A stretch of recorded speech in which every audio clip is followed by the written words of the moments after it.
우리가 이제 자동차를 타고 운전을 하고 낯선 길을 가다 보면 처음 가는 길이기 때문에 내가 이 길을 바르게 옳게 잘 가고 있는 건지, 또 얼마나 가야 목적지에 도착하는지 이렇게 의문이 생길 때가 있습니다.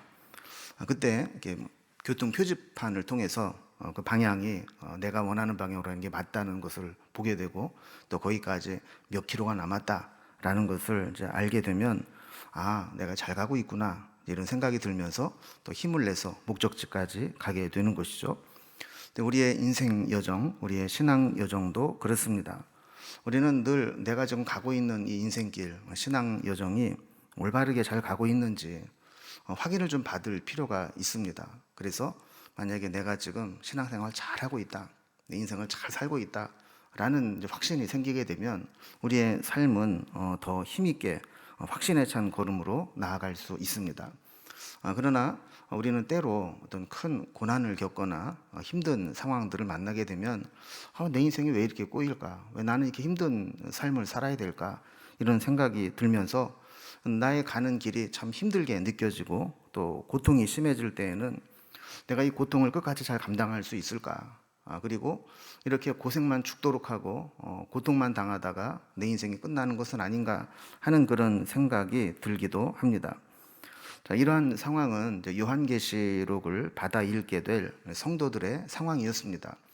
계속해서 박해는 심해져 가고 믿음으로 말씀을 지키면서 신앙생활을 하고 있는데, 주변에는 점점 더 힘들어지고 순교하는 자도 나오고 그 박해가 나를 향해 점점 조여오게 될 때, 내가 이렇게 믿는다는 것이 정말 올바른 일인가, 내가 이 고난을 잘 겪어낼 수 있을까, 이런 생각을 할 수 있게 되는 것이죠. 하나님은 이렇게 고난 중에 신앙을 지키고 있는 성도들에게 지금 잘 하고 있는 것이다, 조금만 더 견디고 믿음의 길을 가면 고난의 끝이 올 것이고 하나님께서 이 모든 것을 다 갚아주실 것이다 라는 메시지를 주시는 것, 우리의 신앙의 이정표를 보여주시는 것, 이것이 바로 요한계시록이라는 겁니다. 막히는 길을 가다 보면 우리가 답답할 때가 있죠. 근데 요즘은 또 다행인 것이 실시간 교통 상황을 반영해서 알려주는 내비게이션들이 있어요. 그래서 뭐 색깔로도 표시가 되죠. 잘 뚫리는 길은 초록색으로 표시가 되고, 좀 밀리는 길은 노란색으로, 아주 막히는 데는 빨간색으로 이렇게 표시가 돼서 이렇게 쭉 보면 이게 어디가 막히는구나, 얼마나 막히는구나, 도착 시간은 얼마나 늦어지는구나, 이런 것을 알게 돼요. 근데 이런 것을 우리가 이제 알게 되면 장점이 하나 있죠. 그걸 안다고 해서 갑자기 길이 막 뻥뻥 뚫리거나 또 가는 시간이 단축되는 건 아니에요. 하지만 막히는 구간을 지날 때 지금 막히는 구간이야, 이게 얼마까지 가면 어디부터는 풀릴 거야 라는 것을 알면 우리는 그 지루한 시간들을 견뎌낼 수가 있는 겁니다.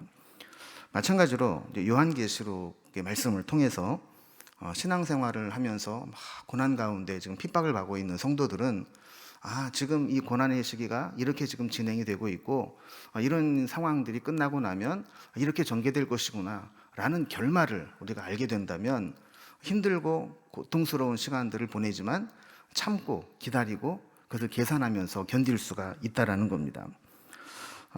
우리가 지난 11장에서는 두 증인에 대한 이야기를 살펴보았습니다. 이 두 증인에 대한 이야기를 다시 정리를 해보면, 이 두 증인은 교회의 사명자들이다 그랬습니다. 그래서 이들은 처음에는 능력 있게 권세로 사역을 합니다. 그런데 사역을 다 감당한 후에는 갑자기 고난으로 죽임을 당하게 되죠. 이게 다 끝났나 그랬는데 하나님이 그 두 증인을 다시 살리십니다. 그리고 하늘로 올리십니다. 마치 예수님께서 십자가에 달려 죽으셨다가 다시 살아나셔서 사망 권세를 이기시고 하늘로 올라가셨다가 다시 마지막 때 심판주로 재림하시는 것과 마찬가지로 우리 성도들도 이렇게 고난 가운데 때로 능력 있게 은혜를 받고 막 믿음으로 살다가 또 어떤 상황이 오면 그 믿음을 지키지 못할 정도가 되고 죽음에 이르는 고난에 이르기도 하지만, 때가 되면 하나님께서 이 순교하는 자들도 다 살리시고 하나님 나라로 불러가실 것이다, 이 이제 환상을 삽경을 통해 보여주시면서 우리에게도 그런 시간이 있을 것이지만 그걸 잘 참고 견디면 이렇게 예수님도 죽음 후에 부활하시고 승천하신 것 같이, 또 두 증인도 죽었지만 하나님 다시 살리신 것과 같이, 우리 성도들도 신앙을 지키다 견디도 못해 쓰러지더라도 하나님은 다시 일으키셔서 하늘로 올리실 것이라는 그 메시지를 주시면서 우리에게 믿음으로 잘 견뎌내라 하는 메시지를 주신 겁니다. 자, 그리고 나서 그 다음에 두 증인에 대한 삽경이 지나고 난 다음에 일곱 번째 나팔이 울렸죠. 일곱 번째 나팔이 불리면서 이제 일곱 대접 재앙이 이제 시작이 돼야 되는데, 하나님은 바로 일곱 대접을 쏟지 않으시고 그 중간에 또 삽경을 넣으셨어요. 큰 그 줄기가 되는 주 계시 사건 사이에 삽경, 이 보충 계시를 또 주셨는데, 그게 좀 길어요. 이번에는 12장에서 14장까지 그 내용 전체가 이 주 계시에서 벗어난 중간에 들어가 있는 삽입된 삽경의 내용입니다. 이 삽경의 핵심은, 왜 이 땅에서 믿음으로 사는 성도들이 축복을 받고 은혜 가운데 잘 돼야 될 텐데 그렇지 못하고 좀 고난을 당해야 되는가, 때로 박해하는 세력들과 마주해서 영적인 싸움을 해야 되는가 하는 그 이유를 이제 설명을 해 주는 겁니다. 지난번 11장의 삽경의 두 증인에 대한 이 환상이 성도들이 고난당하는 이 현실, 이 결과를 보여준 것이라면, 이제 오늘부터 살펴보게 될 이제 12장부터의 삽경은 왜 이 땅에서 고난을 받게 된지 그 원인, 그 실체를 규명하는 그런 내용으로 되어 있습니다. 오늘 본문의 위치를 다시 한번 구조적으로 좀 살펴보면요, 우리가 늘 말씀을 드린 것처럼 요한계시록의 본론에는 주 계시가 있고 보충 계시가 있다 그랬어요, 그죠? 주 계시는 일곱 인을 인봉을 떼는 것부터 시작이 된다 그랬죠. 일곱 인이 하나씩 떼어질 때마다 어떤 일들이 일어나는데, 마지막 일곱 번째 인이 떼어질 때 뭐가 시작된다 그랬어요? 일곱 나팔이 시작된다 그랬어요. 그래서 하나하나 또 일곱 나팔이 불려질 때마다 어떤 일들이 일어나고, 마지막 일곱 번째 나팔이 불려지면 일곱 대접 재앙이 시작된다 그랬습니다. 이게 이제 전체적인 구조예요. 자, 그런데 하나님께서는 그 주 계시의 사이에, 이게 워낙 엄청나게 두려운 사건이고 마지막 심판의 사건이기 때문에 자칫 잘못하면 성도들도 두려움을 느낄 수밖에 없는 상황이라는 거죠. 그럴 때 성도들에게 너희들은 괜찮아, 이 지금 주 계시의 사건은 이런 의미가 있는 거야 라는 것을 설명해 주기 위해서 들어가는 보충적인 계시가 바로 삽경, 보충 계시다 라고 그랬어요. 그래서 지난번 살펴본 11장 15절에서 일곱 번째 나팔이 불립니다. 자, 그러면 이제 바로 일곱 대접 재앙이 시작돼야 될 텐데, 일곱 대접 재앙은 15장에 가서 일곱 대접을 준비한 천사들이 준비를 하고 16장에 가서 일곱 대접이 쏟아지기 시작을 해요. 그리고 나서 이제 그 중간에 12장부터 14장까지는 긴 여러 주제의 삽경이 들어와 있습니다. 그래서 오늘 살펴보게 될 12장은 아이를 해산한 여인에 대한 환상이 나오고, 또 큰 붉은 용이 또 한 마리 나오고, 또 이 둘 사이에 어떤 영적 전쟁이 일어나는 부분들이 오늘 본문에 살펴볼 삽경입니다. 자, 그리고 이 싸움이 다 끝나지 않았어요. 13장에 가면 그 마지막 싸움을 할 때 하나는 땅에서 하나는 바다에서 나온 두 짐승이 올라오고, 그 짐승의 표인 666을 나타내면서 영적 싸움을 가열차게 하게 된다는 겁니다. 그리고 14장에 가면 14만 4천 명, 지난번에 이제 구원받은 백성들, 신구약을 통틀어서 모든 구원받은 백성들, 그 14만 4천 명이 하나님께 찬양을 올려드리고, 또 어린 양의 예배자와 짐승의 예배자들의 대결과 마지막 심판, 이 내용에 대한 환상들이 14장에서 삽경으로 들어가 있어요. 그래서 오늘 우리가 살펴보게 될 12장은 이렇게 삽경 중에서 첫 번째 두 아이를 해산한 여인과 또 큰 붉은 용의 환상의 모습으로 되어 있습니다. 오늘 본문은 이제 여러 가지 내용들이 환상으로 나타나 있지만 또 하나의 또 스토리를 또 가지고 있는 내용이기도 합니다. 오늘 말씀 1절에 보면 하늘에 큰 이적이 보이니, 그러면서 뭔가를 지금 봤다 그러면서 설명을 하고 있어요. 3절에 보면 하늘에 또 다른 이적이 보이니. 그래서 1절에서 뭔가를 봤는데 3절에서 뭔가 또 다른 것을 또 봤다는 거예요. 또 7절에 보면 하늘에 전쟁이 있으니, 그러면서 또 하늘에서 뭔가 일어난 전쟁 사건을 또 봤어요. 10절에 보니까 내가 또 들으니, 그러면서 뭔가 또 새로운 사건들을 내가 또 듣게 되었다라는 겁니다. 자, 이렇게 여러 가지 이 환상들이 이렇게 보이는데 사실 이게 다 하나의 연결된 스토리를 가지고 있습니다. 우리가 먼저 이것들을 살펴보기 전에 한 가지 알아야 될 것은 1절과 3절에 보면 이적이 보였다라는 말이 있잖아요. 이적. 이적은 이제 보통 기적과 비슷한 의미로 쓰이면서 초자연적인 능력을 나타내는 용어로 쓰이기도 하지만, 여기에서는 이 이적이 어떤 그런 그 기적적인 사건을 나타내는 게 아니라 이 현상을 통해서 어떤 메시지를 전하고자 하느냐 하는 그 사인을 얘기한다는 거예요. 아까 제가 이제 서론 부분에 말씀을 드리면서 운전을 하고 갈 때 이 길이 맞는지 안 맞는지 교통 표지판, 이 사인 보드를 보면서 내가 잘 가고 있는지 얼마나 남았는지를 알 수 있다 그랬잖아요. 그런 것처럼 우리에게 어떤 메시지를 주기 위해서 사인을 주는 그런 게 이적이라는 겁니다. 그래서 여러분 그 다른 복음서에서는 우리가 흔히 말하는 기적 사건을 이야기할 때 기적이라고 표현을 하는데, 요한복음은 이 기적을 표적이라 이렇게 불렀어요. 표적이라는 말은 여기서 이적과 같은 단어인 헬라어로 세메이온이라는 말을 쓰는데, 이 영어로 번역되어 있는 이 세메이온, 표적이라는 것은 그 miraculous sign이란 뜻이에요. 그 기적적인 징표라는 거죠. 사인이라는 거예요. 그러니까 여기서 중요한 것은 미러클한 어떤 이적이 아니라 그 이적을 통해서 나타내는 사인, 어떤 표지, 의미, 이게 더 중요하다라는 겁니다.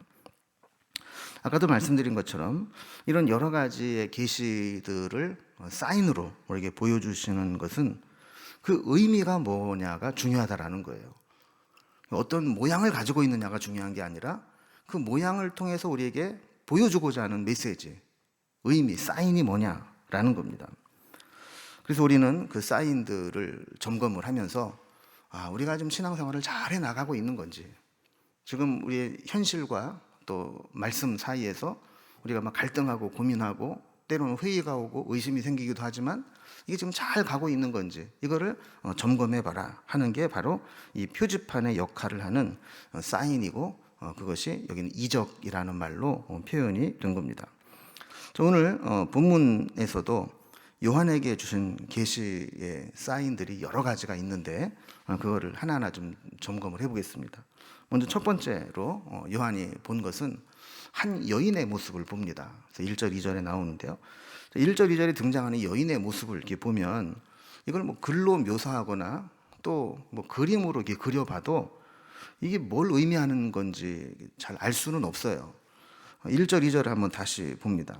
하늘에 큰 이적이 보이니 그랬어요. 아까도 말씀드린 것처럼 큰 이적이 보였다 그랬는데 영어 성경에 보면 이 이적을 뭐로 번역을 해놨습니까? 뒤에 사인이라고 해놨죠. 뭔가 사인이 왔다는 거예요. 자, 그런데 해를 옷 입은 한 여자가 있는데 그 발 아래에는 달이 있고 그 머리에는 12별의 관을 썼더라.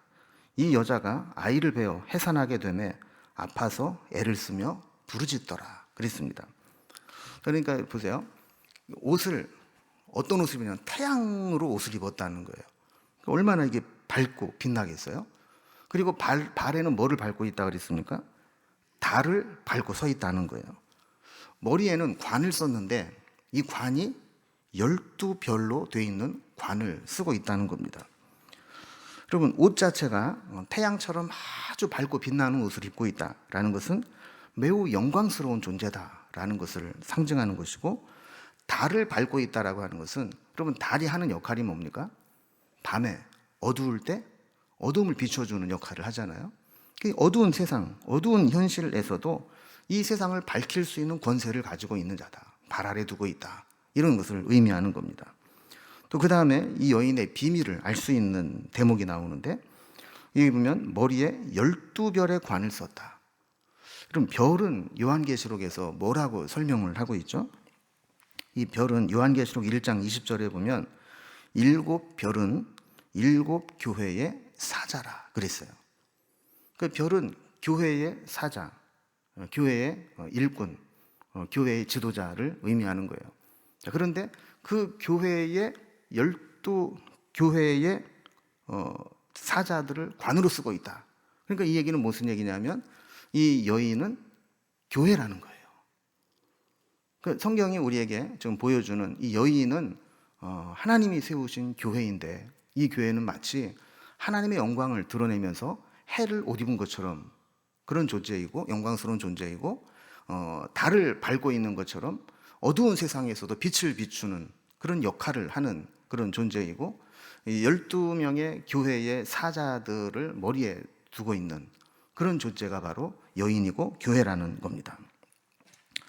그래서 12별의 관은 12지파, 12사도로 예표되는 것으로 지금까지 하나님이 세우시고 이 세상에 존재해온 그런 모든 교회들을 상징하는 게 바로 이 여인이고 교회입니다. 근데 이 여인이 아이를 지금 임신을 해 있다는 거예요.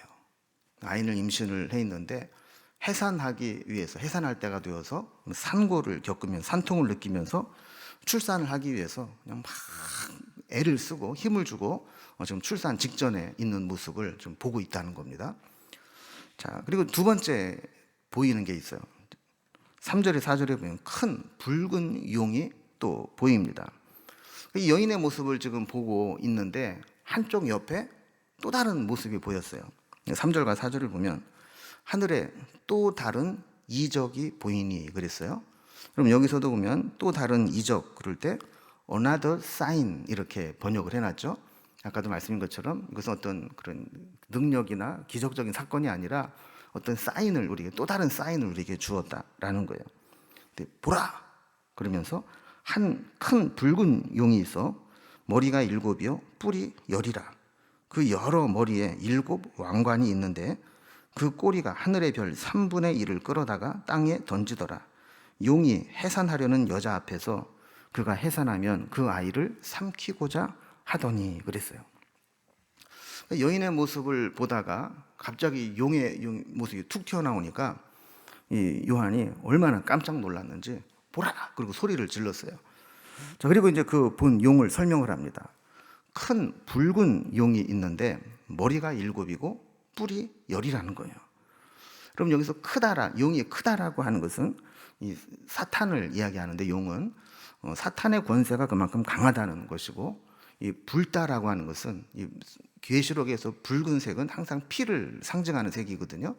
그러니까 이 잔인함과 또 폭력성 이런 것을 나타내는 거예요. 사탄은 힘도 있고 잔인함과 폭력성을 가지고 있다. 7 머리에 7 왕관이 있다. 7은 완전수인데 마치 하나님과 견주고 하나님이 되는 것처럼 하나님의 흉내를 내면서 하나님께 대적했다라는 거예요. 자, 그러면서 꼬리로 하늘의 별 3분의 1을 끌어다가 땅에 던졌다. 그리고 아까 이제 별은 교회의 사자라고 했는데 하늘의 별은 다른 의미입니다. 하늘의 별은 천사들을 얘기하는데 이 천사들의 3분의 1을 끌어다가 땅에 던졌다라는 거예요.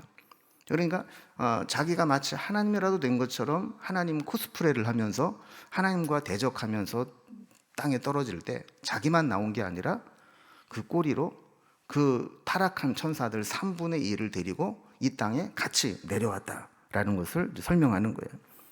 사탄의 추종자들, 타락한 천사들이 되어서 함께 쫓겨나게 되었다라는 겁니다. 자, 그러면서 이 용이 도대체 뭐냐라는 것을 9절에 가면 속 시원하게 설명을 해줍니다. 자, 9절에 이렇게 돼 있어요. 큰 용이 내쫓기니 옛 뱀, 곧 마귀라고도 하고 사탄이라고도 하며 온 천하를 꿰는 자라. 그가 땅으로 내쫓기니 그의 사자들도 그와 함께 내쫓기니라 그랬습니다. 여기 보면 여러분, 큰 용, 옛 뱀, 마귀라고도 하고 사탄이라고도 하고 이렇게 마귀의 이름을 설명을 하죠.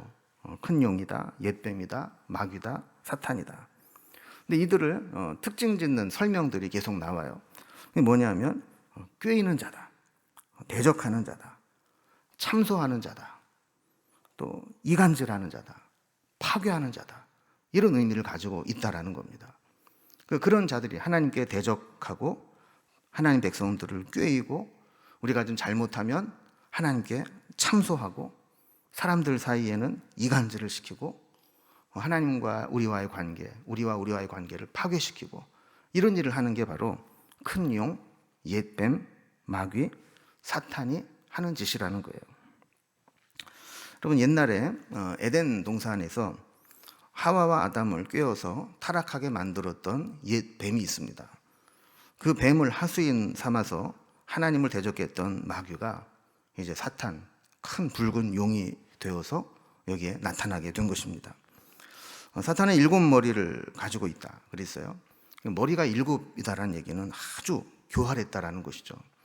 어느 정도로 교활했느냐 하면 하나님의 형상대로 하나님 보시기에 좋았더라, 이렇게 만들었던 사람까지도 속아서 하나님을 대적하게 만들 정도로 그렇게 교활했다라는 거예요. 자, 그런데 그 용이 지금 하고 있는 게 뭡니까? 이 여자가 해산을 하려고 지금 막 힘을 주고 고통 중에 있는데 아이가 나오기를 좀 노리고 있다라는 겁니다. 아이를 낳기만 하면 삼켜버리겠다라고 준비하고 있다는 거예요. 왜냐하면 사탄은 분명히 알고 있었어요. 이 여인을 통해서, 교회를 통해서 교회의 공동체에게 성육신되어 나오신 예수 그리스도가 장차 자기네들을 완전한 패망으로 몰고 갈 것이라는 사실을 알고 있었어요. 사탄이 할 수 있는 것은 뭐냐면 그 예수가 나기만 하면 그 예수를 어떻게 하든지 죽이려고 하는 것, 없애려고 하는 것, 삼키려고 하는 것, 그래야 자기네들이 더 연명할 수 있고 존재할 수 있다라고 깨달았기 때문에 그 아이를 어떻게 하든지 삼키려고 했다라는 겁니다. 예수님이 이 땅에 태어나실 때 헤롯을 통해서 베들레헴에서 2살 이하의 또래 아이들은 다 죽이려고 해서 예수님을 죽이려고 했던 사건이나, 또 종교자들의 미움을 받아서 종교 지도자들에게 계속해서 대적하게 만들었던 것이나, 또 사람들이 예수님을 산에서 밀어서 죽이려고 했던 사건이나, 가룟 유다를 통해서 배반하게 만든 사건이나, 결국 빌라도에게 고발되어서 십자가에 달려 죽게 한 사건이나, 이 배후에는 바로 이렇게 이 아이를 삼키려고 했던 용의 그 역할이 그 배후에서 역사하고 있었다라는 겁니다. 자, 그러다가 이제 세 번째로 우리가 보이는 것은 여인이 아이를 낳습니다. 드디어 아이를 낳게 돼요. 아파서 진통을 하며 부르짖었던 여인이 아이를 낳는데 5절에 보면 여자가 아이를 낳으니 이는 장차 철장으로 만국을 다스릴 남자라. 그 아이를 하나님 앞과 그 보좌 앞으로 올려가더라 그랬습니다. 그러니까 크고 붉은 용이 아이가 태어날 것을 노리고 지금 기다리고 있었는데, 하나님이 그 아이를 하나님 앞과 그 보좌 앞으로 데려가셨다는 거예요. 그럼 사실 여기에는 조금 생략이 돼 있어요. 예수님께서 이 땅에 태어나시자마자 바로 올라가신 게 아니죠, 그죠? 십자가에 달려 죽으셨다가 다시 부활하시고 승천하신 그 내용이 생략이 되어 있어요. 이 부분 조금 이따 다시 한번 살펴봅니다. 자, 그러면 이 여인을 통해서 태어난 아이는 누구를 가리키는 거라 그랬어요? 예수 그리스도를 가리키는 겁니다. 우리 교회 공동체 속에, 믿음의 성도들의 공동체 속에 성육신 하셔서 육신의 몸을 입고 오신 것을 이렇게 여인이 아이를 낳았다라고 표현을 한 겁니다. 그러니까 이 말은 교회가 그리스도를 만들어냈다라는 게 아니고, 교회 속에 하나님께서 성육신해서 예수님이 이 땅에 오시도록 하셨다라는 것을 그렇게 비유적으로 설명을 한 겁니다. 하나님께서 이 고통당하는 교회, 하나님의 백성들에게 그리스도를 보내셨다라는 의미입니다. 자, 그 그리스도께서 철장 권세로 만국을 다스리시고 큰 용을 심판하실 것입니다. 여러분, 철장은 이제 시편 2편에도 나오는 이제 예언의 말씀인데, 이 철장은 쇠로 만든 지팡이를 철장이라고 그래요. 근데 여러분, 이 질그릇과 같은 존재는 이 쇠 지팡이로 내려치면 그냥 산산조각이 나는 거죠. 마찬가지로 철장 권세를 가지고 다스린다라고 하는 것은 질그릇과 같은 하나님의 대적자들을 그렇게 다 쓰러뜨리고 무너뜨리게 되고 심판하신다라는 것을 의미하는 겁니다. 자, 이렇게 이제 등장인물이 다 이제 소개가 끝났어요. 아이를 뵌 여인도 있었고, 또 그 옆에는 용도 있었고, 또 이 아이가 결국 여인이 한 아이를 또 낳았어요. 그래서 여인은 교회고, 용은 마귀고, 여인을 통해 이 땅에 태어나신 분은 예수 그리스도시고, 자, 이 등장인물이 다 소개가 끝나게 될 때 이제는 어떤 일이 일어납니다. 6절에 보면 그 여자가 광야로 도망하며 거기서 1260일 동안 그를 양육하기 위하여 하나님께서 예비하신 곳이 있더라 그랬어요.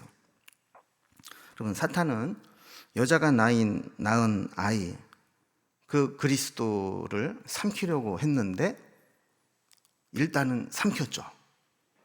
그래서 예수님을 십자가에 달려 죽게 하는데 성공을 했어요. 자, 그런데 하나님은 사탄이 죽인 예수 그리스도를 다시 살리셨고 하늘로 올리셨어요. 그러니까 하나님은 사탄의 죽음의 계략을 뛰어넘는, 죽음의 권세를 이기는 부활로 인해서 사탄의 권세를 완전히 무력화시키신 거죠. 그리스도를 삼키는 것이 이제는 불가능하다. 그 아이를 없애야 되는데 아이를 없애는 것은 불가능하다. 죽여도 하나님이 다시 살리시는데 방법이 없잖아요. 그러자 사탄은 전략을 바꿉니다. 어떻게 바꾸냐면 교회를 핍박합니다. 그래서 교회는 어쩔 수 없이 광야로 도망치듯이 세상에서 힘을 잃어버리고 맙니다. 하나님이 그 교회를 인도한 것은 광야라고 설명을 하고 있습니다. 광야는 사람이 살기 힘든 곳이지만 누구도 접근하지 못하게 막으시고 하나님이 기적을 베푸셔서 그를 양육하시는 곳입니다. 그래서 하나님은 이미 핍박받을 교회를 위해서 어디에선가 그 교회를 도피시키고 보호하고 양육할 만한 곳을 마련해 두신 겁니다. 여러분, 요즘에 교회가 이 세상으로부터 얼마나 좀 멸시를 받고 또 위기 상황 가운데 있습니까? 그러나 그럼에도 불구하고 하나님은 어디에선가 부흥의 역사를 다시 일으키고 계시고, 어디에선가 교회의 모습을 회복시키고 계시고, 어디에선가 하나님의 뜻을, 하나님의 나라를 확장시킬 믿음의 사람들을 준비시키고 계시는 것이 교회의 원리입니다. 그래서 광야에서 1260일 동안 교회를 양육하셨다 그래요.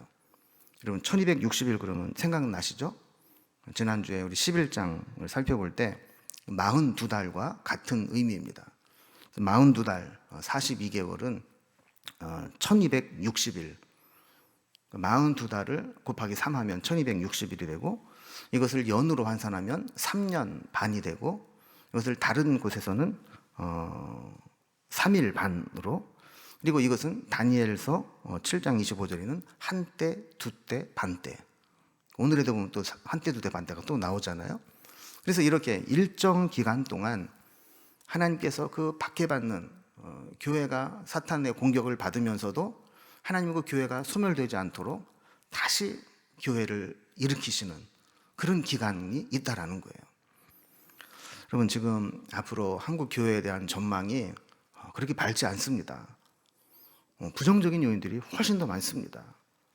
하지만 이런 부정적인 전망은 인간의 통계라고 저는 생각을 합니다.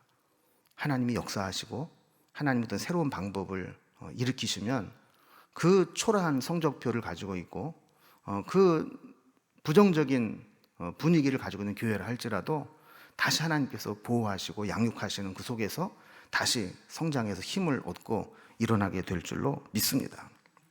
자, 이렇게 이 모습을 이제 보이신 후에 하나님은 이제 하늘에 있는 또 다른 모습을 보이십니다. 그래서 네 번째 보이는 것이 뭐냐면 하늘에 있는 영적 전쟁입니다. 하나님은 이 땅에서 교회가 핍박을 당하고 광야로 가서 양육받게 되는 모습을 보이면서 이것이 영적으로 어떤 의미가 있는가를 설명을 해 주셨어요. 7절과 8절에 보면 하늘에 전쟁이 있으니 미가엘과 그의 사자들이 용과 더불어 싸울세 용과 그의 사자들도 싸우나 이기지 못하여 다시 하늘에서 그들이 있을 곳을 얻지 못한지라 그랬습니다. 그러니까 지금 이 땅에서는 사탄이 옛 뱀과 같은 하수인을 시켜서 교회를 미혹하고 핍박하고 있잖아요. 그리고 하나님은 그 여인을 광야로 이끄셔서 보호하시고 양육하시잖아요. 이 사건이 뭐냐? 이것은 보이지 않는 하늘의 영적 싸움의 결과라는 거예요. 그래서 이 싸움은 하나님의 천사장 미가엘과 이 땅의 마귀의 하수인 용이 서로 대결을 하는 거였습니다. 근데 이 결과는 너무나 분명하죠. 용과 그의 쫄개들은 하나님의 천사 미가엘과의 싸움에서 이길 수 없습니다. 그래서 패배하고 나니까 패배하고 나면 그 땅을 내주고 쫓겨나게 되지 않습니까? 용들이 바로 이렇게 패하고 졸개들과 함께 쫓겨나게 되었다는 거예요. 이렇게 사탄이 패하고 하늘에서 쫓겨나게 될 때 큰 음성이 났다 그럽니다. 이 음성은 승리의 찬양이고 영적 전쟁에 대한 보고입니다. 그래서 10절부터 12절을 보면 이렇게 되어 있어요. 내가 또 들으니 하늘에 큰 음성이 있어 이르되 이제 우리 하나님의 구원과 능력과 나라와 또 그의 그리스도의 권세가 나타났으니 우리 형제들을 참소하던 자 곧 우리 하나님 앞에서 밤낮 참소하던 자가 쫓겨났고 밤낮 참소하던 자 사탄을 얘기하는 거죠. 또 우리의 형제들이 어린 양의 피와 자기들이 증언하는 말씀으로써 그를 이겼으니 그들은 죽기까지 자기들의 생명을 아끼지 아니하였도다. 그러므로 하늘과 그 가운데 거하는 자들은 즐거워하라. 그러나 땅과 바다는 화 있을진저 이는 마귀가 자기의 때가 얼마 남지 않은 줄을 알므로 크게 분내어 너희에게 내려갔음이라 하더라 그랬어요. 이 마귀가 패하고 쫓겨나고 나니까 하늘에서 승리의 찬가가 일어나는데 첫 번째는 하나님을 찬양하는 노래가 나오고 두 번째는 마귀의 패전 소식을 알리고 마귀가 쫓겨났다는 사실을 선언하고 그리고 마지막으로는 성도들의 승리와 축하를 선포합니다. 이런 노래가 있었다는 거예요. 그리고 마지막으로 이제 하늘에서 쫓겨난 이 마귀에 대한 이야기. 그 여인이 또 여인을 박해하고 또 하나님은 그 여인을 보호하시는 내용이 마지막 13절에서 17절까지 기록되어 있습니다. 우리가 아까 자세하게 설명을 안 했지만 12절에서 용이 하늘에서 패하고 쫓겨날 때 하늘에서는 즐거워하지만 땅과 바다는 화 있을진저 그랬어요. 그러면 하늘에서는 쫓겨나니까 하늘에서는 좋은데 쫓겨나서 내려온 땅과 바다는 화 있을진저 그랬어요. 왜 화가 있느냐? 자기 때가 얼마 남지 않은 줄 알고 마귀가 분내어 땅으로 쫓겨났기 때문이라는 거예요. 그 이야기는 뭐냐면 하늘에서 천사장들과 싸웠잖아요. 이기지 못하고 분한 마음으로 내려왔어요. 그래서 분풀이를 여인에게 하는 거예요. 이 여인이 뭐라고 그랬죠? 교회. 마귀가 이 땅에 내려와서 교회를 핍박하는 거예요. 여러분 보세요. 교회가 세상에 그렇게 잘못을 했어요. 그런데도 세상은 교회에서 조금만 잘못한다 그러면 그거를 그냥 교회가 아주 몹쓸 단체인 것처럼 막 그렇게 하면서 공격을 하고 핍박을 하잖아요. 그럼 사실 그 배후에는 그렇게 교회를 어떻게 하든지 없애려고 하는 이 마귀의 계략들이 다 거기에 숨어 있다고 볼 수 있는 거죠. 그러나 하나님은 교회를 그냥 그렇게 망하게 내버려 두지 않으십니다. 14절에 보면 그 여자가 큰 독수리의 두 날개를 받아 광야 자기 곳으로 날아가 거기서 그 뱀의 낯을 피하여 한 떼와 두 떼와 반 떼를 양육받으매 그랬어요. 그것도 상징이죠. 여러분 교회에 무슨 날개가 달리겠어요? 근데 여인에게 큰 독수리 날개가 달린 것처럼 해서 하나님이 예비하신 광야로 날아갑니다. 그리고 그곳에서 한 떼, 두 떼, 반 떼 양육을 받습니다. 이것은 성경에서 이렇게 말하는 건 다 더하라고 그랬어요. 한 때 더하기, 두 때 더하기, 반 때, 그러니까 세 때 반, 그러니까 3년 반을 이제 상징하는 것이다. 여러분, 교회는 겉으로 보이는 게 전부가 아닙니다.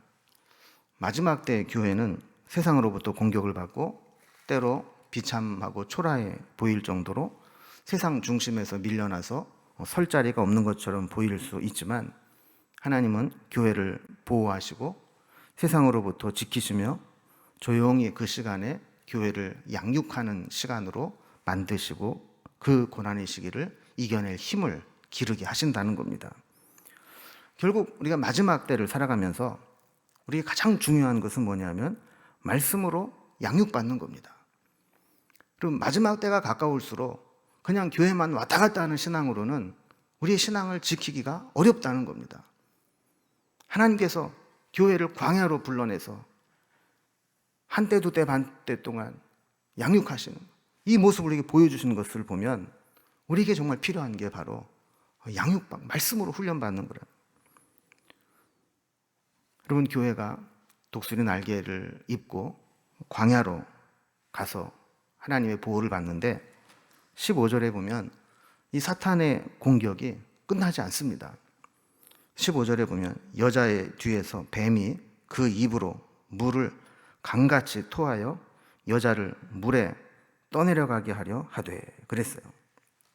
그러니까 사탄은 교회가 양육받고 있는 곳을 찾아내서 세상의 물결을 강같이 토해서 이 세상 물결에 떠내려가도록, 물에 빠져 죽도록 그렇게 했다라는 거예요. 그러나 이러한 사탄의 파상 공세에도 하나님은 교회를 보호하십니다. 16절에 보면 하나님이 어떻게 하시는가 보세요. 땅이 여자를 도와 그 입을 벌려 용의 입에서 토한 강물을 삼키리니 그랬어요. 하나님은 이 땅 어디에선가 교회를 도울 손길을 예비해 놓으신다는 겁니다. 그래서 교회를 아무리 파상 공격을 해도 용이 토해낸 물결로 교회를 떠나가도록 해도 하나님은 그 땅을 벌려서 그 물결을 다 삼켜서 그 세상의 물결이 교회를 해치지 못하도록 그렇게 보호하신다는 거예요. 그럼 결국 지금까지 보여준 영적 전쟁의 중요한 메시지가 뭡니까? 사탄은 절대로 하나님을 이길 수 없다라는 겁니다. 그런데도 사탄은 쉽게 포기하지 않습니다. 17절에 보면요, 용이 여자에게 분노하여 돌아가서 그 여자의 남은 자손 곧 하나님의 계명을 지키며 예수의 증거를 가진 자들과 더불어 싸우려고 바다 모래 위에 서 있더라. 그래서 마지막 전쟁을 또 준비하는 거예요. 이 마지막 전쟁이 이제 다음 시간에 살펴볼 13장에 그 두 짐승이 출현을 해서 영적 싸움을 하는 것으로 우리가 살펴보게 됩니다. 이렇게 자신의 힘으로 교회를 해칠 수 없다고 깨닫게 된 마귀는 이제 그 여자의 남은 자손, 이 여자의 남은 자손이 뭐냐면 교회 속에서 온갖 핍박과 박해 속에서도 믿음을 지킨 자들을 얘기하는 거예요. 이 성도들을 한 명 한 명 각계격파하며 쓰러뜨리겠다라는 겁니다. 특히 이들은 하나님의 계명을 지키고 예수의 증거를 가진 자들이라 그랬어요. 마귀가 느낀 거죠. 아, 저렇게 믿음을 지킨 자들, 쟤들만 쓰러뜨리면 나머지는 그냥 넘어가는 거야. 모든 마귀의 사활을 걸고 이제 믿음의 사람들을 공격하려고 준비하고 있는 겁니다. 이걸 보면 여러분, 마귀의 공격의 대상들이 분명히 드러났어요. 제일 처음에 여인이 낳은 아들을 공격하려고 했죠. 낳기만 하면 삼키려고. 이게 예수 그리스도를 공격을 했어요. 이게 아무런 의미가 없다. 삼켰는데 다시 살리셔서 영광 가운데 올리셨다. 그러니까 그 다음에 내려와서 여자를 공격하죠. 이 여자가 누구예요? 교회를 공격했어요. 근데 하나님이 그 교회를 지키시고 보호하시고 오히려 힘을 기르도록 양육하니까 이제는 그 여자의 남은 자손들, 남은 자들, 이 성도들을 각계급하면서 공격을 하겠다는 거예요. 여러분, 이제 말씀을 정리합니다. 이렇게 오늘 보여준 계시가 보여주는 사인이 뭐예요? 의미가 뭐예요?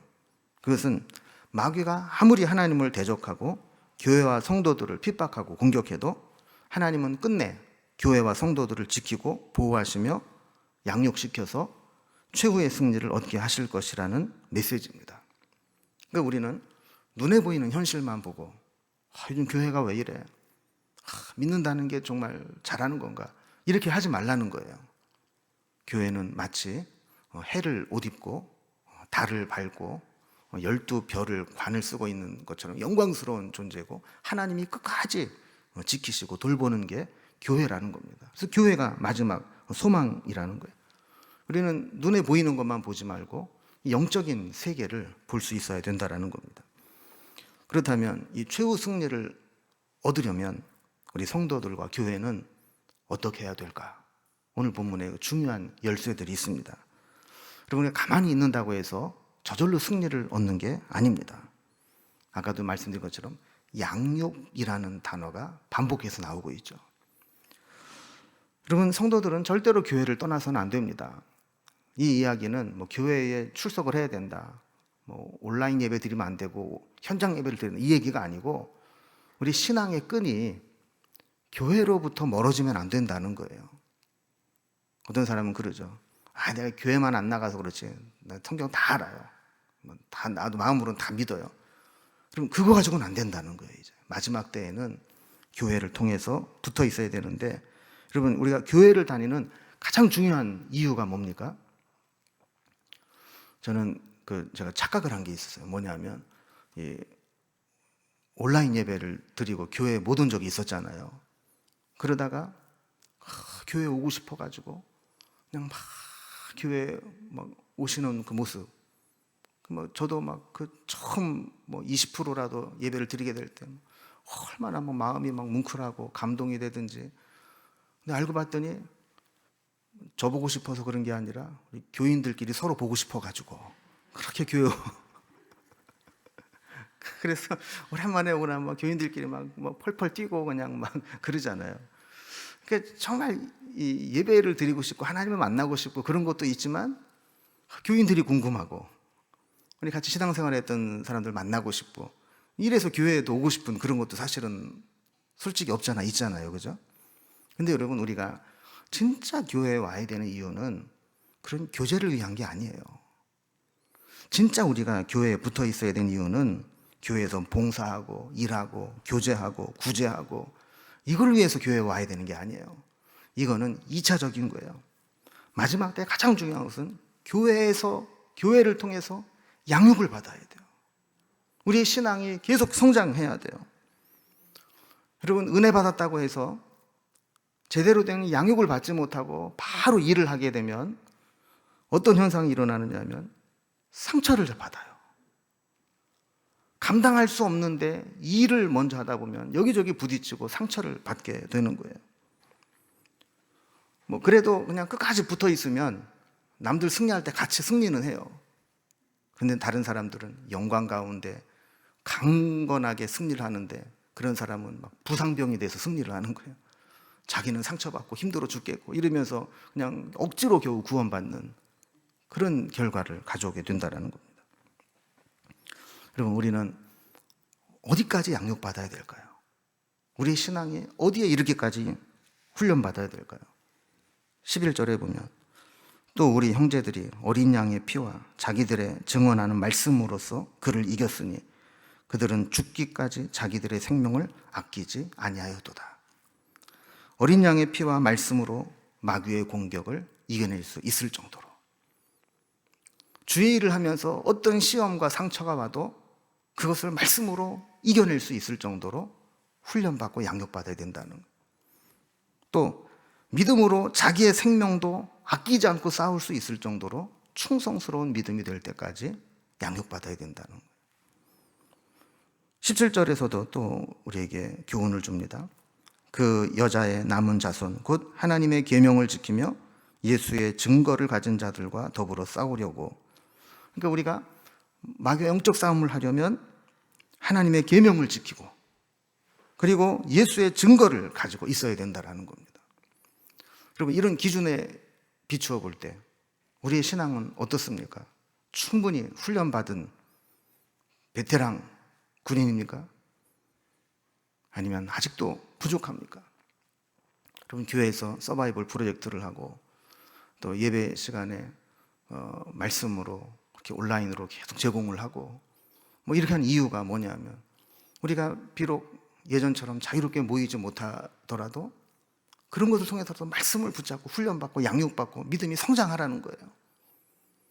그러면 이제는 우리의 신앙이 성장하지 않으면 마지막 때 영적 싸움이 더 가열차지고 세차지는 이 시대에 우리의 신앙을 지킬 수가 없습니다.